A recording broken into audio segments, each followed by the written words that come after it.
अस्सलाम वालेकुम dear students, class 9 biology chapter number 7 हम पढ़ रहे थे। आज हमारा उसका 10th लेक्चर है मैकेनिज्म ऑफ रेस्पिरेशन।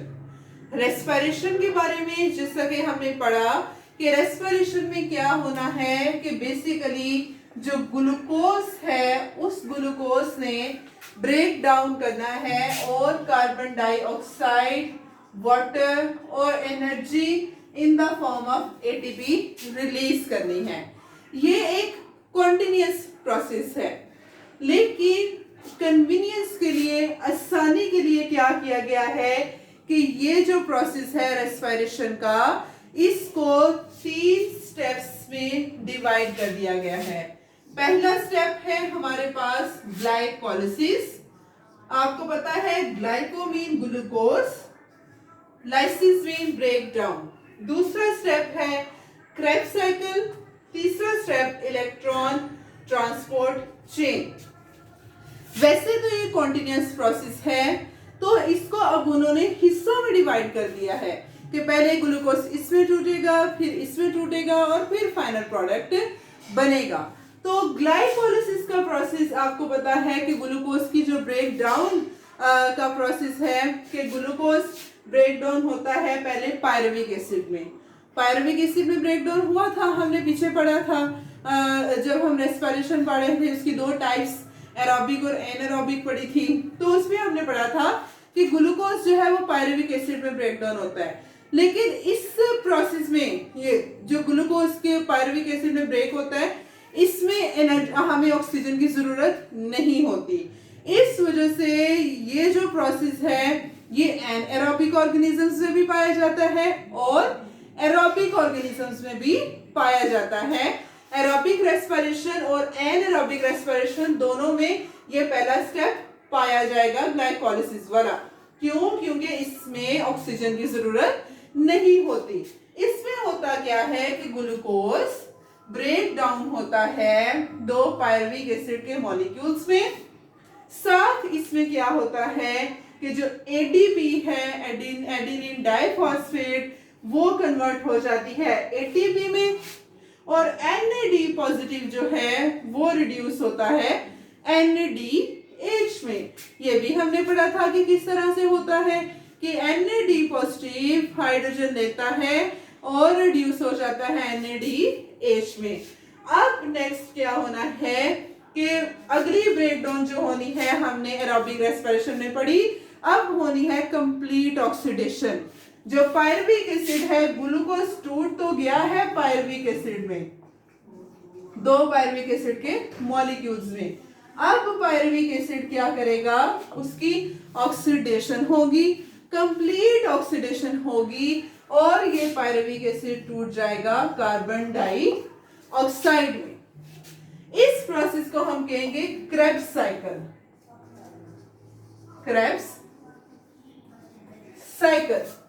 लेकिन क्रेब्स साइकिल में जाने से पहले पायरुविक एसिड उस सूरत में कार्बन डाइऑक्साइड में टूटेगा जब पायरुविक एसिड जो है वो एसिटाइल कोएंजाइम ए में कन्वर्ट होगा, एक दूसरे मॉलिक्यूल में कन्वर्ट होगा, कन्वीनियंस के लिए कि बेसिकली इजीली ब्रेक डाउन हो जाए। तो पायरुविक एसिड पहले एक कोएंजाइम ए के साथ मिलेगा।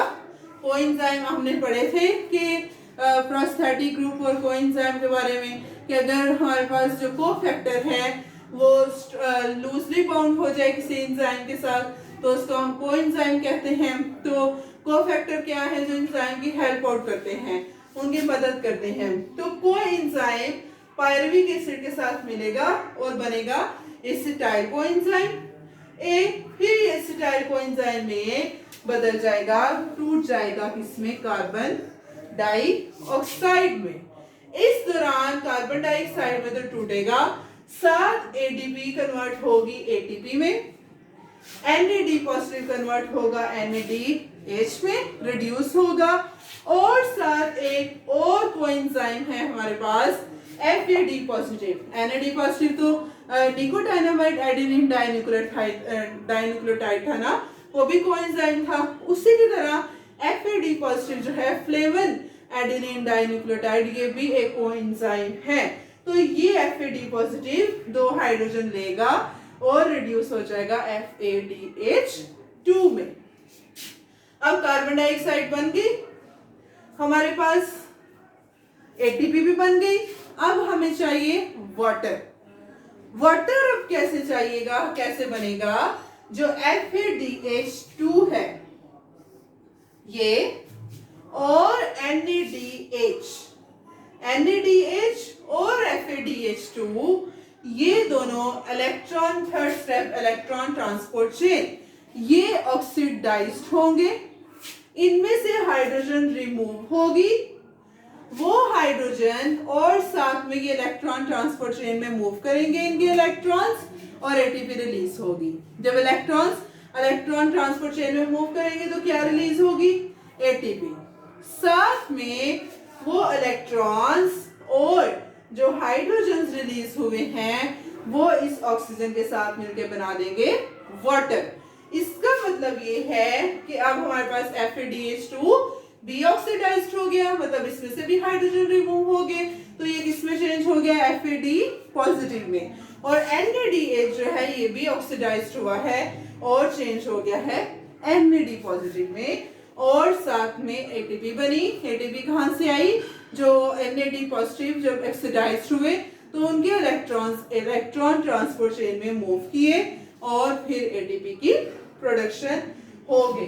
तो ये थे जी हमारे पास मैकेनिज्म ऑफ रेस्पिरेशन, कि रेस्पिरेशन किस तरह से होती है। उसके 3 स्टेप्स हैं, पहला ग्लाइकोलिसिस, दूसरा क्रेब्स साइकिल, तीसरा इलेक्ट्रॉन ट्रांसपोर्ट चेन, कि किस किस तरह से, किन किन स्टेप्स से, किन किन स्टेजेस से ग्लूकोज गुजरता है और फिर ब्रेक करता है कार्बन डाइऑक्साइड में, वाटर में और एटीपी रिलीज करता है। का इससे रिलेटेड अगर आपका कोई क्वेश्चन है तो आप मुझसे पूछें।